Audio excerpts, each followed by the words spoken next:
The Great Happiness. बुद्धं शरणं गच्छामि। किच्छो मनुष्य पटिलाभो किच्छं मच्चान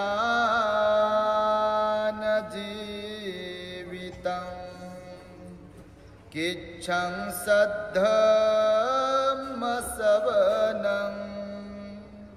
किच्छो बुद्धानं उपादो।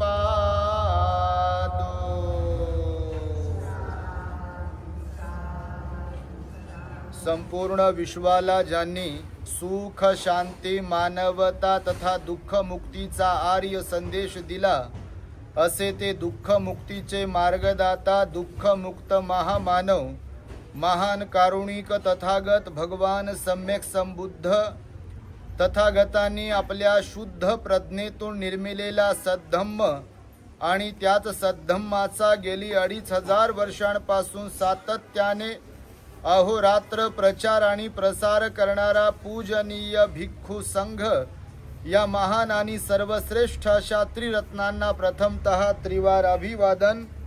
ज्यांच्या महान आणि असीम त्याग प्रभावामुळे आपल्याला जो हा अनमोल असा बुद्ध धम्म लाभला आणि ज्यांच्यामुळे आपल्याला हे एवढे मोठे वैभव प्राप्त झाले असे महान युग प्रवर्तक भारतीय राज्यघटनेचे शिल्पकार परमपूज्य बोधिसत्व डॉक्टर बाबासाहेब आंबेडकर यांच्या महान अशा धम्मक्रांतीमध्ये संपूर्ण जीवनाला समर्पित करून आज या प्रसंगी आपल्या मैत्री बुद्ध विहाराजवळील श्रद्धावंत धम्म उपासिका लक्ष्मी आई रतन धनेधर यांचे धर्मपती कालकथित बाबा रतन कचरू धनेधर यांचे मागच्या वर्षी दिनांक 2 जून 2024 रोजी दुःखद निधन झालेलं असून त्यांच्या मृत्यूपश्चात त्यांच्या परिवाराच्या वतीने आज त्यांचा प्रथम पुण्यस्मरणाचा कार्यक्रम बुद्ध पूजेद्वारा भंतेजींना निमंत्रित करून श्रद्धावंत उपासक उपासिका आणि पाहुण्यांना निमंत्रित करून इथे संपन्न होत असता परिवाराकडून भोजन आदी दान देऊन महान असं पुण्य संपादन केल्या गेलाय आणि आत्ताच आपण परित्राण पूजेलाही श्रवण केलाय। परिवाराच्या विनंतीस मान देऊन यानंतर धम्मदेसना होईल तेव्हा या धम्मदेसनेला श्रवण करण्यासाठी सर्व उपस्थित उपासक उपासिका बालक तथा बालिकांनो तद्वतच दी ग्रेट हॅपीनेस या आपल्या यूट्यूब चॅनलचे सर्वच दर्शक सर्वप्रथम तुम्हा सर्वांच्या प्रती मंगल मैत्री सद्भावना व्यक्त करतो आणि आपणा सर्वांच्या दुःख मुक्तीकरिता तथागत भगवान बुद्धांद्वारा शिकविलेल्या धम्मोपदेशास प्रारंभ करतो।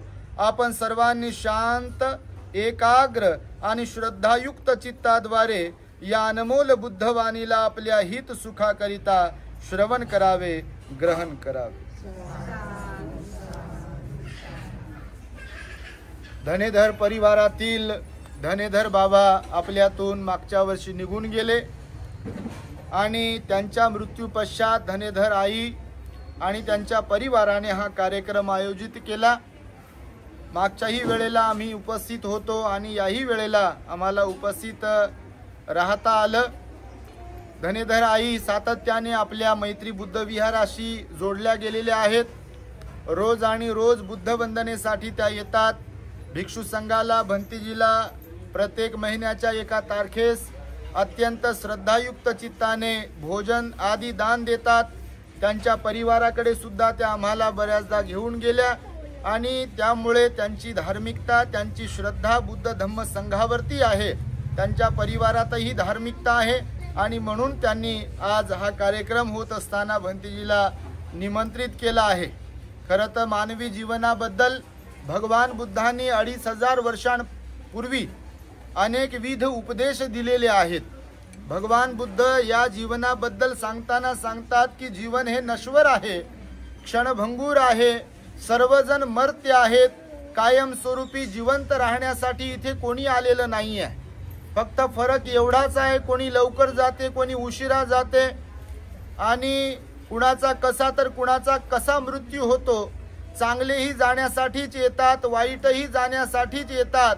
फक्त इथे जिवंत असताना कोण कसं जगते, कोण पुण्यवान आहे, कोण अपुण्यवान आहे, कोण धार्मिक आहे, कोण अधार्मिक आहे, ह्याचाच फक्त तेवढा फरक आहे. आणि त्यामुळे बघा भगवान बुद्धांनी या गाथेमध्ये सुद्धा सांगितलं किच्छो मनुष्यपटी लाभो, म्हणजे मनुष्याचा जन्म प्राप्त होणं हे दुर्लभ आहे असं भगवंताने म्हटलेलं आहे. त्यानंतर भगवान बुद्ध म्हणाले किच्चंग मच्चान जीवितंग, मरणाराचं जिवंत राहणं मोठं कठीण आहे.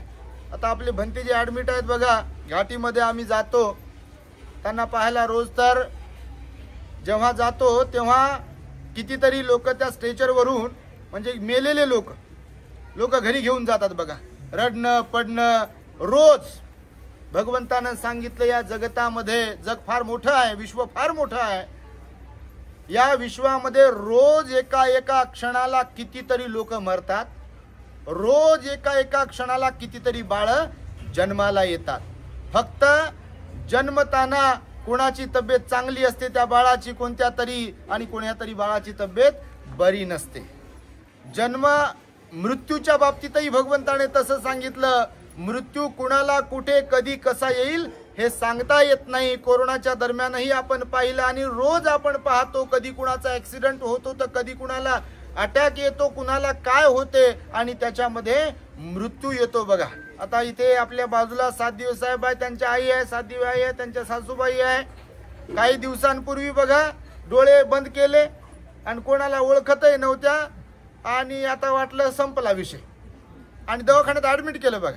दवाखान्यात ऍडमिट केलं, सलाईन इंजेक्शन गोळ्या काय जे दिल्या आणायचे, आम्ही गेलो, आशीर्वाद दिला तर निमित्त झालं समजा. ते सातदिवे साहेब म्हटले तुम्ही आले नाही, डोळे उघडले.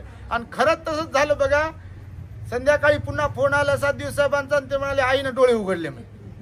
आणि डोळे उघडल्यावर आल्या पुन्हा घरी, दवाखान्यातून घरी आल्या तर आता बोलणं तसंच पहिल्यासारखं, डोळे उघडणं, सगळ्यांना ओळखणं आणि जेवणही सुरू आहे. म्हणजे एवढं वय आहे पण बघा बदल झाला. म्हणजे कोणी मरणाच्या दाढेत जाऊन परत येऊ शकते, तर कोणाला फक्त निमित्त होते कशाचं तरी आणि त्याच्यामध्ये मृत्यू येतो बघा. आणि त्यामुळे मरण हे प्रत्येकाला आहे भगवान बुद्ध म्हणाले. म्हणून जर आपल्या वाट्याला कधी मरण येणार असेल तर त्यापासून आपल्याला कोणी वाचवू शकत नाही.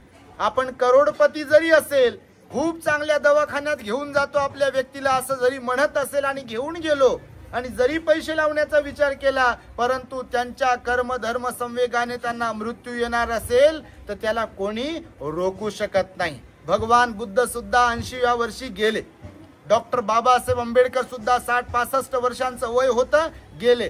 संत महापुरुष, चांगले वाईट, स्त्रिया पुरुष कितीतरी येतात आणि जातात बघा. आणि त्यामुळे इथे कुणाला कधी काय होईल हे सांगता येत नाही. आणि म्हणून भगवान बुद्ध म्हणाले की मरणाराचं जिवंत राहणं सुद्धा मोठं कठीण आहे. म्हणजे मरण जर आलं वाट्याला तर ते काहीच पाहत नाही, मग श्रीमंती पाहत नाही, गरिबी पाहत नाही, सौंदर्य पाहत नाही, चांगुलपण पाहत नाही, गणगोत किती आपलं जास्त आहे ते पाहत नाही, आपल्याला मृत्यू येऊ शकतो. आणि त्यामुळे भगवान बुद्धांनी सांगितलं की इथे किच्छो मनुष्यपटी लाभो, म्हणजे मनुष्याचा जन्म होणं कठीण आहे. कारण बाकीचे कितीतरी जीव इथे जन्माला येतात बघा, पण मनुष्य म्हणून जन्माला येणं मोठं कठीण आहे, दुर्लभ आहे. अशी भगवंताची धम्मपदातली ही गाथा आहे. मी ज्या गाथेवरती तुम्हाला सांगत आहे, धम्मपद म्हणजे भगवंताची वाणी आहे. आणि भगवान बुद्ध म्हणाले मनुष्याचा जन्म मिळणं कठीण आहे, त्यानंतर मरणाराचं जिवंत राहणं कठीण आहे. धम्माचा उपदेश श्रवण करणे सुद्धा, करायला भेटणे सुद्धा दुर्लभ आहे. हे आम्ही बऱ्याचदा आपल्या चॅनलवरून सांगितलेलं आहे. जसं तुम्ही आता बसले कोणत्याही कार्यक्रमात वेगवेगळ्या मानसिकतेचे लोक येत असतात बघा. तुम्ही तर फार चांगले, तुम्ही चांगल्याच उद्देशानं बसले, पण लग्नात आम्ही पाहतो कधी संपते आणि कधी भिडू टप्पू मारायला आणि कधी जाऊ घरी. बऱ्याचदा असं होते. आता कोणी आम्हाला म्हणत नाही, पण अगोदर सुरुवातीला आम्ही लहान होतो तर येऊन नको म्हणायची, भंतेजी आटोपतं घ्या. आता कोणाची हिंमत होत नाही तसं म्हणण्याची, कारण बोलवणारानं बोलवलंय, तुम्ही कोण म्हणणारे. आता यांची श्रद्धा समजा, श्रद्धापूर्वकच बोलवतात की नाही लोक. काय जुल्म जातात का भंतीजी कुठे समजा गेलो आम्ही तर जात नाही कुठे जुल्म, कारण आमची तर तारीखच भेटत नाही. यांनाही माहिती आहे. आता आई म्हणे भंतीजी बाबाचं काय पुण्य होतं माहीत नाही, त्याही कार्यक्रमाला तुम्ही होते ना, आताही पण आम्ही आहोत बघा. तर तो विषय वेगळा. तर सांगतो यासाठी की भगवंताची वाणी आहे, धम्मदेसना श्रवण सुद्धा करायला प्रत्येकाला भेटत नाही. बुद्धाची वाणी सुद्धा श्रवण करायला मिळणं फार दुर्लभ आहे म्हणाले भगवान बुद्ध. आणि त्यामुळे ह्या गोष्टी धम्मपदाच्या गाथेत सांगितलं आणि बुद्धाचं उत्पन्न होणं सुद्धा मोठं दुर्लभ आहे. तुम्हाला मी आज सांगेल, भगवान बुद्धाने एका ठिकाणी सांगितलं, ह्या 4 सत्याला स्मरणात ठेवल्याशिवाय मनुष्य पुण्यकर्म करू शकत नाही. आता आपण पाहतोय ओव्हरऑल सगळ्या जगतामध्ये सगळेच लोक पुण्यकर्म करतात का? सगळेच लोक पंचशील पालन करतात का? सगळेच लोक अष्टशील पालन करतात का? सगळेच लोक विहारात जातात का? सगळेच लोक दान पुण्य करतात का? सगळेच लोक ध्यान करतात का? फार मोजके लोक असतात जगामध्ये, आजही उद्याही आणि कालही. भगवंताचं वचन आहे, फार मोजके लोक इथे असतात की ज्यांची बुद्ध धम्म संघावर श्रद्धा असते. रिअल वाली ऍक्च्युअल मध्ये ज्यांची बुद्ध धम्म संघावर श्रद्धा असते असे फार कमी लोक असतात. बुद्धाच्या हयातीतही असंच होतं. भगवान बुद्ध जरी जिवंत होते, सगळ्यांचीच काही श्रद्धा भगवान बुद्धांवरती नव्हती. म्हणून बुद्धानेच सांगितलं की या जगतामध्ये सदा सर्व काळ 3ही काळामध्ये असे लोक असतात फार कमी की ज्यांची बुद्ध धम्म संघावर श्रद्धा आहे, आणि फार जास्त लोक असे असतात की श्रद्धेचा आणि त्यांचा दूरदूरपर्यंत काही संबंध नसते. पुण्यावरही विश्वास नाही, पापावरही विश्वास नाही, दानावरही विश्वास नाही, ध्यानावरही विश्वास नाही, शीलावरही विश्वास नाही, विहारात जाण्यावरही विश्वास नाही. बिलकुल जगायचंय, बाल्याची माय, कुटुंब, परिवार, हे कर ते कर, हे कमव ते कमव, इकडं पळ तिकडं पळ, आणि मग एकदा खाट पकडली की नंतर तेव्हा वाटते मग थोडं पुण्यकर्म केलं असतं तर बरं झालं असतं. आता काय ढेकळं करावं पुण्यकर्म? जेव्हा चाबी हातातून निघून जाते, हे हात उचलू शकत नाही. त्या दिवशी रमाई नाटक सादर केलं बघा, त्या प्रियंका उबाळीताईनं, तुम्ही बघितलं? शेवटचा तिचा डायलॉग तुम्ही ऐकला का? म्हणलं नाटक बघितलं का? म्हणजे बाबासाहेब असे खाटेवर बसले होते तिच्या डोक्याजवळ, रमाईच्या, माता रमाईच्या, आणि बाबासाहेबांच्या डोळ्यांमधून अश्रू वाहत होते. तेव्हा ते रमाई म्हणजे सांगत होती, आत्मकथन म्हणून तिथे डायलॉग होता तसा, की साहेबांच्या डोळ्यांमधले अश्रू पुसण्यासाठी मी हात वरती केला पदराला घेऊन माझ्या, पण माझ्यामध्ये एवढी ताकद नव्हती तेव्हा की हात साहेबांच्या डोळ्यापर्यंत पोहोचू शकेल. माझा हात अर्ध्यातूनच खाली आला आणि मी प्राण सोडला. आणि हकीकत मध्ये असं घडलं बघा. म्हणजे प्रत्येक मनुष्याच्या वाट्याला अशी वेळ येऊ शकते एकदा की इच्छा तर फार असतात आपल्या, पण त्या इच्छा पूर्ण करू शकत नाही. कारण खाटेवर पडल्यावर ना चालू शकतात काही लोक, ना पाहू शकतात, ना ऐकू शकतात, ना काही करू शकतात. आणि त्यामुळे भगवान बुद्ध म्हणाले, मिळालेल्या आयुष्याचा आपल्याला सदुपयोग करता आला पाहिजे. म्हणून नको त्या मार्गाने जाण्याच्या ऐवजी धम्माच्या मार्गाने जाता आलं पाहिजे. तर भगवंताने सांगितलं, 4 सत्य कायम स्मरणात ठेवले ज्यांनी कोणी ठेवतील तेच लोक पुण्यकर्म करू शकतात, बाकी लोक पुण्यकर्म करू शकत नाहीत. कोणते 4 सत्य सांगितले मी शॉर्ट मध्ये सांगतो. भगवंतानं पहिलं सत्य सांगितलं स्मरणात ठेवा म्हणून, की मनुष्य जीवन खूप छोटं व अनिश्चित आहे, हे लक्षात ठेवा. काय म्हणाले भगवान? मनुष्य जीवन म्हणजे आपलं जीवन फार छोटं आहे आणि ते अनिश्चित आहे. आपल्याला माहित आहे का आपण कधी मरणार? ते माहित आहे का? मरणाचा तर शब्द काढा वाटत नाही आपल्याला.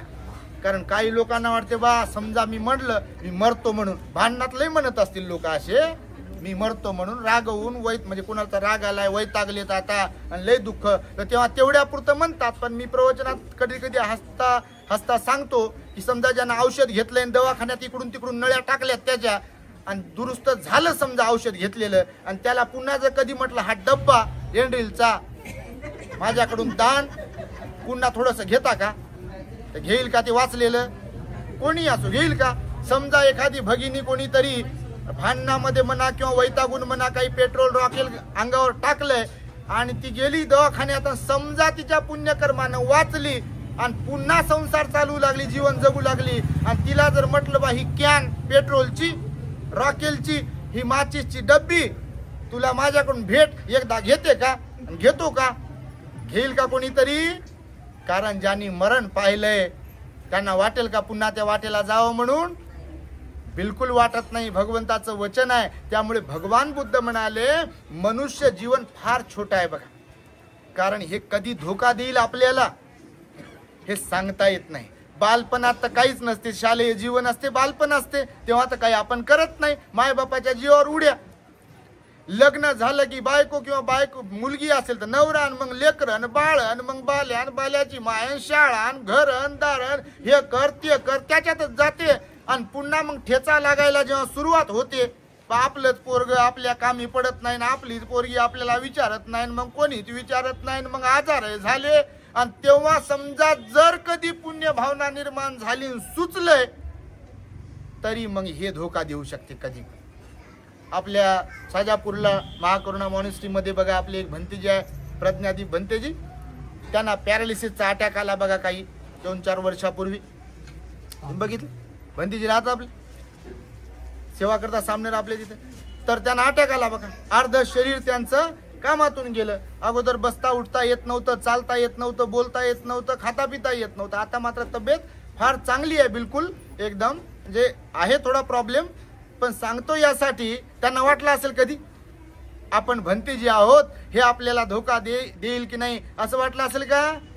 अहो, भंतेजी असो का कोणी तिस्मार खान असो, हे कधी धोका देईल हे सांगता येत नाही. आणि 40 नंतर तर पुरुष असो की स्त्री असो, बापा आमचा असो अनुभव आहे, बिना कामाच्यांना तर काही होत नाही, पण जे जास्त काम करतात, धावपळ करतात, मरमर करतात, राबराब राबतात, याच्याकडे लक्ष देत नाहीत, त्यांना खरंच लय काय काय होते लवकर बघा. हे किडेल होऊ लागलं बघा. आता तुम्हाला सांगतो, तर भगवंताचं वचन आहे की जीवन छोटसच आहे, कारण यानं धोका दिला की थांबतो आपण, थांबू शकतो बिलकुल. तुम्ही बघा हॉस्पिटलमध्ये ऍडमिट असलेले लोक किंवा काही आजारी असलेले लोक बघा, ज्यांना फार त्रास आहे एखाद्या आजाराचा वगैरे, ते थांबलेले असतात. भगवान बुद्धांनी सांगितलं, आणि जीवन हे अनिश्चित आहे, कधी आपण जाऊ, कधी बटन दबेल ह्याचा पण भरोसा नाहीये बघा. पाहता पाहता लोक मरतात बघा. मी दवाखान्यात जेव्हा कधी जातो तर पाहतो बघा, काही लोक एकदम खरोखर काय काय सलाईन हे ते, इकडं नाक तोंड कृत्रिम श्वासोश्वास त्यांना लावलेला, हातपाय हलवत नाही, कोणाला ओळखत नाही, काही खात नाही, पित नाही, असेही पेशंट असतात बघा, तुम्ही कधी पाहत असाल तर. आणि म्हणून भगवंताचं वचन पहिलं हे लक्षात ठेवलं पाहिजे की जीवन छोटसच आहे. असा भ्रमात राहू नका म्हणाले भगवान की आपण 100 वर्ष जगू आणि उद्या करायचे काय ते उद्या करू, परवा करू, उद्या करू, परवा करू, कल किसने देखा. कबीर तर म्हणाले कल करे सो आज कर, आज करे सो अभी, कल किसने देखा. उद्या कोण पाहिला, इथे क्षणाचा भरोसा नाही. ह्या दिवस सुद्धा आपण संध्याकाळ पाहू की नाही ह्याचंही सांगता येत नाही, रात्र पाहू की नाही ह्याचं सांगता येत नाही, उद्याचा सूर्य उगवणारा आपण पाहू की नाही हेही सांगता येत नाही कोणाच्याही बाबतीमध्ये. म्हणून भगवंताचं वचन आहे की जीवन छोटस आहे आणि अनिश्चित आहे, हे कायम लक्षात ठेवा. दुसरी गोष्ट सांगितलं भगवंताने की ज्यांना आपण आपलं समजतो, मग ते आपले मुलं बाळ गणगोत असो की आपली संपत्ती असो, ज्याला कशाला ज्यांना कुणाला आपण आपलं समजतो ते कायम स्वरूपी आपलं कधी राहत नाही. तुम्ही एका क्षणासाठी डोळे बंद करा आणि परिवारातील अशा लोकांचा विचार करा की ज्यांच्याबद्दल तुम्हाला लयच खात्री होती, ते खात्री तशीच आहे का पहा फक्त. आता ज्याचा त्याचा स्वानुभव आहे, सगळ्याच्याच वाट्याला हे नाही आहे, पण आहे का तशीच परिस्थिती? पोराच्या वजनाच्या भारोभार जेव्हा साखर वाटली होती तेव्हा जो आनंद ओसंडून वाहत होता, तोच आनंद पोरगाचं लग्न झाल्यावर, त्याला लेकर झाल्यावर, त्याला जेव्हा इंजेक्शन गोळ्या भेटतात बाहेरून आलेल्या, राहते का तसंच? ते राहते का? अहो, घर घर की कहाणी तर लय डेंजर आहे बापा. जेव्हा लोक रडू रडू सांगतात तेव्हा कळते आम्हाला की लय भयंकर परिस्थिती आहे. कोणाच्या वाट्याला तसं दुःख, टेन्शन, त्रास येऊ नये म्हणून भगवंताचं वचन आहे बघा की ज्यांना आपण आपलं समजतो, ज्याच्या जीव ठेवतो आपण, त्या वस्तू असो की माणसं असो, परिवारातील कायम स्वरूपी आपलं कोणी नाही. आपलं जेव्हा बटन दबते तेव्हा उचला म्हणतात. बघा तुम्ही कोणी असो, मी जरी गेलो, अहो भगवंताला ठेवलं नाही, कोणालाच ठेवत नाही तिथे. याला काय करतील हे? डोळे बंद झाले, श्वास बंद झाला, लवकर आंघोळ घाला म्हणतात. काल दुपारी गेले होते, काय म्हणतात लोक, काल दुपारी गेले होते, रात्री गेले होते, कोणी म्हणते पोस्टमार्टम केलं होतं. कोरोनाच्या काळात बापा घरी नका आणू, बायपास न स्मशानात घेऊन जा आणि व्हिडिओ तेवढा दाखवा म्हणे आम्हाला. आणि खरंच व्हिडिओ दाखवत होते बघा, व्हिडिओ कॉलवर लोक पाहत होते, पण कोणाची जाण्याची हिंमत होती का? होती का? ही सत्यता आहे बघा जीवनातली, भगवंतानं सांगितलं. आणि म्हणून एक वेळ अशी येते की लोक, शरीर तेच जरी असलं तरी आपला जीव गेला की लोक कोणी म्हणत नाही आम्ही सरणावर उड्या घेतो. एक काळ होता, सती प्रथा होती बघा आपल्या देशामध्ये, तुम्हाला माहित असेल. म्हणजे एखाद्या महिलेचा नवरा जर मेला तर तिला तिची इच्छा नसताना तिचं मुंडन बिंडन करून केस काढून नवऱ्याच्या सरणावर तिला टाकायचे. आणि हातीला जो तो हे असते ना, काय म्हणतात, अंकुश, म्हणजे एक काठी असते, तिला खिळे लावलेले असतात. तर सगळीकडून काठ्या घेऊन, खिळे मारलेल्या काठ्या घेऊन माणसं थांबायचे. त्या बाईची इच्छा नसताना हातपाय बांधून तिला नवऱ्याच्या सरणावर टाकायचे. ती जिवंत, नवरा मेलेला, आणि खालून आग लावायचे, जिवंत बाई जाळायचे. आपल्या देशात ही प्रथा होती. तुम्ही जर अभ्यास करत असाल इतिहासाचा, माहिती तुम्हाला, इच्छा नसताना मरावं लागायचं असं, अशा प्रकारची प्रथा होती. आणि त्यामुळे भगवंतानं सांगितलेलं आहे की आपलं समजतो असं इथे हकीकत मध्ये काही नाही आहे. त्यापैकी 3 गोष्टी सांगितल्या भगवंताने की आपला कशावर अधिकार नाही. पहिली गोष्ट याच्यावर अधिकार नाही आपला, ज्या शरीराला आपण म्हणतो ना आरशात पाहू पाहू हे माझं, हे माझं, भगवान म्हणाले हे जर आपलंच आहे आणि आपला खरंच त्याच्यावर अधिकार आहे कायमस्वरूपी, तर दात पडायचे आपण थांबू शकतो काय?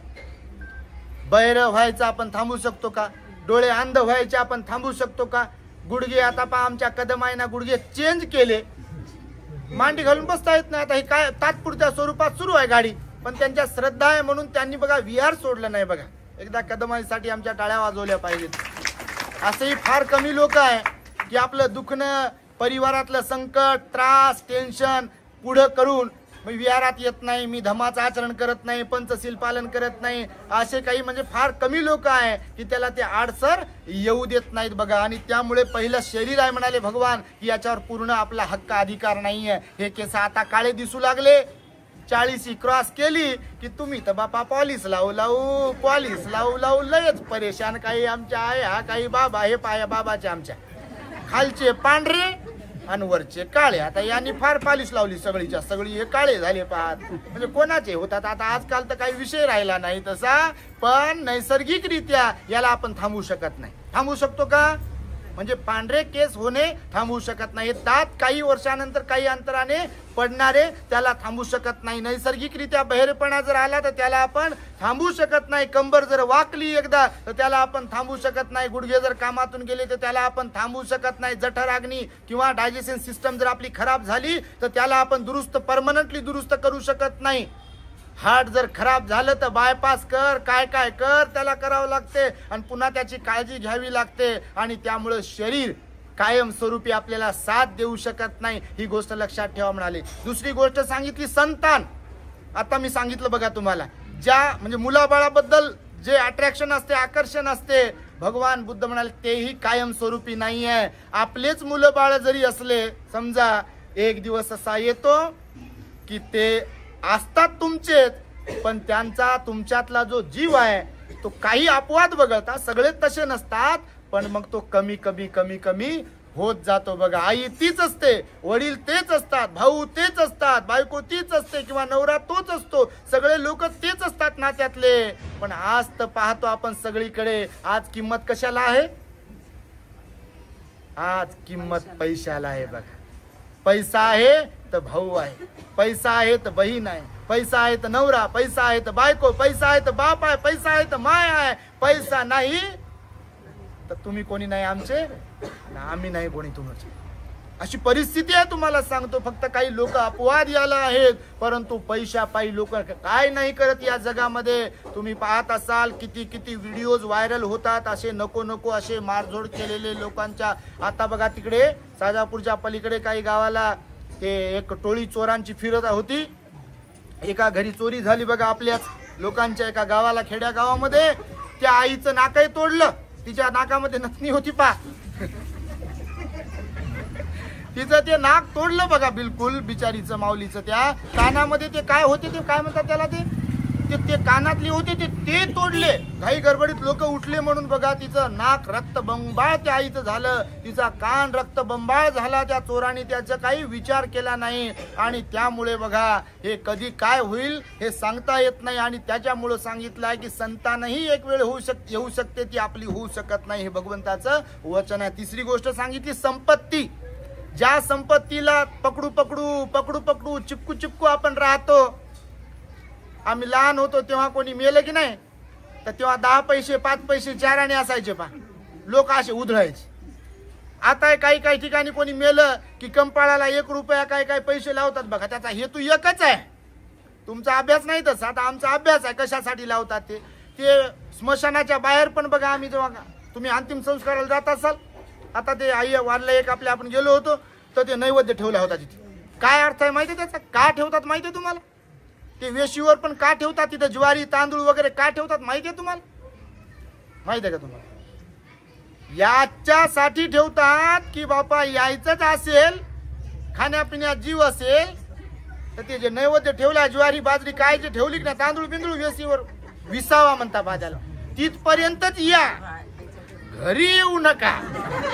म्हणजे त्याचा खरा असा अर्थ असते. तुमच्या माहितीसाठी सांगतो, म्हणजे हसण्याची गोष्ट नाही, म्हणजे सांगतोय असं तर त्याचा खरा अर्थ तोच आहे की जर भूक लागली अन्नात भाकरीत जीव असेल तर हे जे ठेवलंय तांदूळ बिंदूळ ज्वारी तिथपर्यंतच यायचं, घरापर्यंत येऊन कोणाला त्रास द्यायचा नाही. म्हणजे त्रास देऊ नये याची व्यवस्था करून ठेवली व्यवस्थेनं बघा, तुमच्या माहितीसाठी सांगतो. आणि म्हणून भगवंतानं सांगितलं की संपत्ती सुद्धा कायमस्वरूपी आपल्या जवळ नाहीये. जरी आपल्या नावावर काय असलं तरी सुद्धा आपण तुम्ही गेले की बस पोरं म्हणतात किती होती जायजात काय म्हणतात ते जमीन जुमला काय जे असेल ते त्याच्या वाटण्या होतात बघा. ही सत्यता भगवंताने सांगितली. म्हणून दुसरी गोष्ट ज्याला आपलं समजतो ते कायमस्वरूपी आपलं नाहीये. तिसरी गोष्ट सांगितली यशस्वी होण्यासाठी सातत्यपूर्ण मेहनत करावी लागते. तुम्हाला जर सफल व्हायचं जीवनामध्ये यशस्वी व्हायचं आहे तर तुम्हाला सातत्यपूर्ण मेहनत करावी लागते. मेहनतीशिवाय कोणाला काहीच भेटत नाही बघा. रिकाम भेटेल का? फुकट भेटेल का? सगळं काही फुकट भेटत नाही. फुकट भेटलेलं टिकत नाही.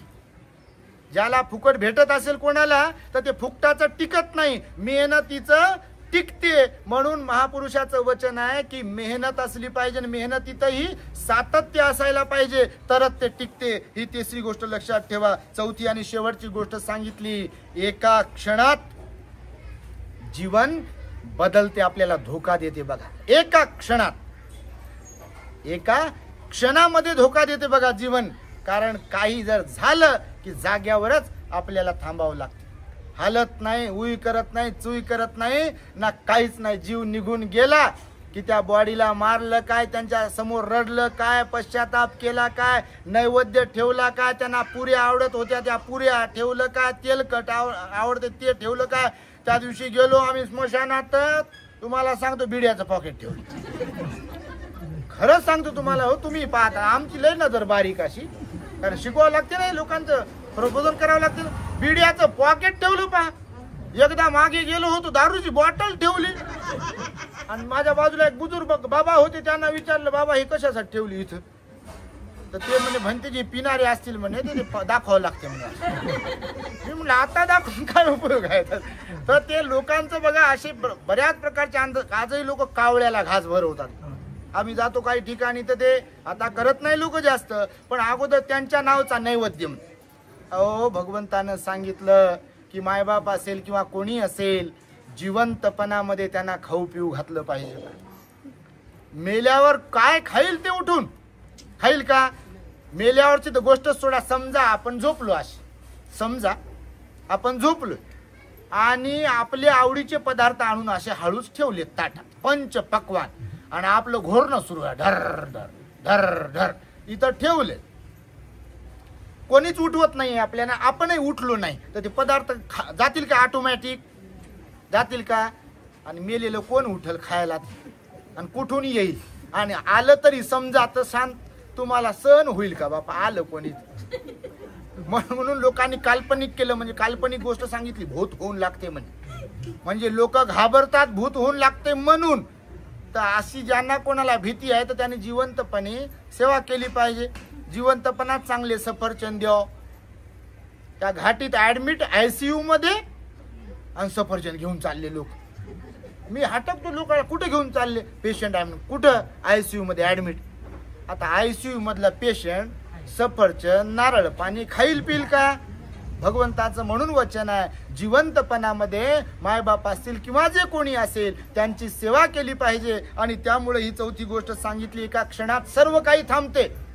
आई असेल, बाबा असेल किंवा अजून कोणी असेल. आणि त्यामुळे या चारही गोष्टींना आपण कायमस्वरूपी जर लक्षात ठेवलं तरच पुण्यकर्म करू शकतो, नाही तर पुण्यकर्मावरती आपला विश्वास राहू शकत नाही. आणि भगवंताचं हे वचन आहे, त्यामुळे आपण कायम लक्षात ठेवा तरच आपल्याला सुख शांतीचं जीवन प्राप्त होते. आणि त्यामुळे आपण पुण्यकर्म सदोदित करत राहा. धनेधराई आमच्या आताही बोलता बोलता म्हणाल्या, भंतेजी की तुम्ही नेहमी भोजनाला आमच्याकडे येत राहा. पण आमचं शेड्यूल आता असं आहे की अगोदर काही काम धंदा नव्हता, कार्यक्रम नव्हते जास्त, म्हणून सगळीकडे जात होतो, प्रत्येकाकडे प्रत्येकाच्या घरी जावं म्हणजे जाता यायचं. पण आता पूर्ण शेड्यूल बिझी झाल्या कारणाने इच्छा असून देखील आणि लोकांचा आग्रह असून प्रत्येकापर्यंत आम्ही पोहोचू शकत नाही. आई म्हणाल्या, नेहमी नेहमी भोजनाला येत राहा. नक्कीच तसा प्रसंग आला तर आम्ही येत राहू तुमच्याकडे. तुमची श्रद्धा अशीच वृद्धिंगत होत राहो यासाठी म्हणून तुमच्या प्रती आशीर्वाद आणि मंगल मैत्री प्रदान करतो. कारण जीवन हे फार चांगलं आहे. आई वडिलांची सेवा करावी. मृत व्यक्तीच्या नावानेही दान पुण्य करायला भगवंतानं शिकवलंय. म्हणजे गेल्यावर सर्व संपलं असंही नाही आहे.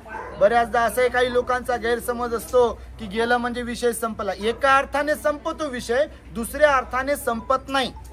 कोणाचे पंचउपादान स्कंद पुन्हा उत्पन्न होत नाही माहिती आहे तुम्हाला?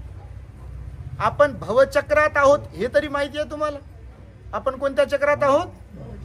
भवचक्रामध्ये आहोत. भगवंताचं वचन आहे, बुद्ध जो कोणी होईल आणि अरहंत जो कोणी होईल त्यांचीच इथे पुन्हा उत्पत्ती नाही आहे. परंतु जे सामान्य लोक असतात ते पुन्हा उत्पन्न होतात. पंचउपादान खंदा दुःखा, 12 दुःख जे सांगितले ना, त्या 12 पैकी 5 दुःख आहेत पंचउपादान खंदा दुःखा. पंच म्हणजे 5, उपादान म्हणजे उत्पन्न होणारे. स्कंध भगवंताने सांगितलं, रूप, वेदना, संज्ञा, संस्कार आणि विज्ञान हे जे 5 स्कंध आहेत हे पुन्हा उत्पन्न होतात. म्हणजे या भवचक्रात आपण तोपर्यंत फिरतो जोपर्यंत आपल्या तृष्णेचा आपण नायनाट करत नाही. म्हणून अरहंत जेव्हा आपण होतो तेव्हाच या भवचक्रात येत नाही. म्हणून गेलेल्या व्यक्तीला एक सहाय्यक पुण्यकर्म ठरावं म्हणून त्यांच्या नावाने सुद्धा दान पुण्य करण्याची पद्धती भगवंताने शिकवलेली आहे. म्हणून असं समजू नये कोणी की गेल्यानंतर दान पुण्य केलं काय किंवा कोणाला काही दिलं काय त्याचा काही फरक पडत नाही. बिलकुल फरक पडतो. ज्याच्यासाठीचं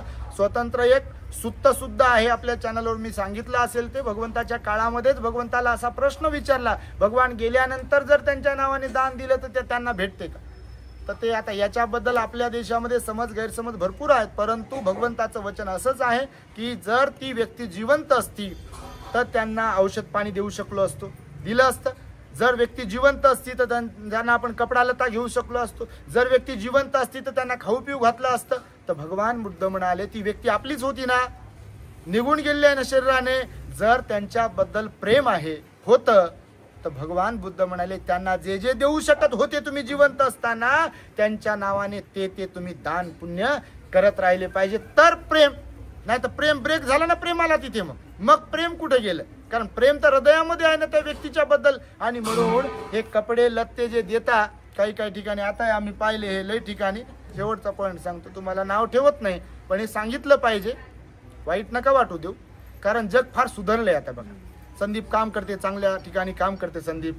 धनेधराई आमच्या चांगल्या आहेत, त्यांच्या सुनबाई पण फार चांगल्या आहेत, त्यांचे नातू पितू बंटी बिंटी सगळे कामाधंद्याला लागले. यांच्यासाठीच म्हणून सांगत नाही. कुठेही हे कपडे टोप्या याच्यावर स्पेशली माझं प्रवचन आहे, त्या नेण्यात काही अर्थ नाही. बघा, मला तुम्हीच सांगा, तुमच्या लग्नांमध्ये जे आहेर करता तुम्ही एकमेकाला करत असाल बरोबर, आहेरात काय देता? प्रामुख्याने एक पॉलिस्टरचा रुमाल असते एवढा. आता पॉलिस्टरच्या रुमालानं तुमच्याकडे जे रुमाल आहेत, आता हे माझ्याकडे कॉटन आहे, तुम्ही तोंड पुसायला पॉलिस्टरचा रुमाल वापरता की सुती वापरता? कॉटनचा वापरता? कोणता असते? मग ते जे त्या लग्नात किंवा कार्यक्रमात आहेरात तुम्हाला जे देतात ते कुठं जाते?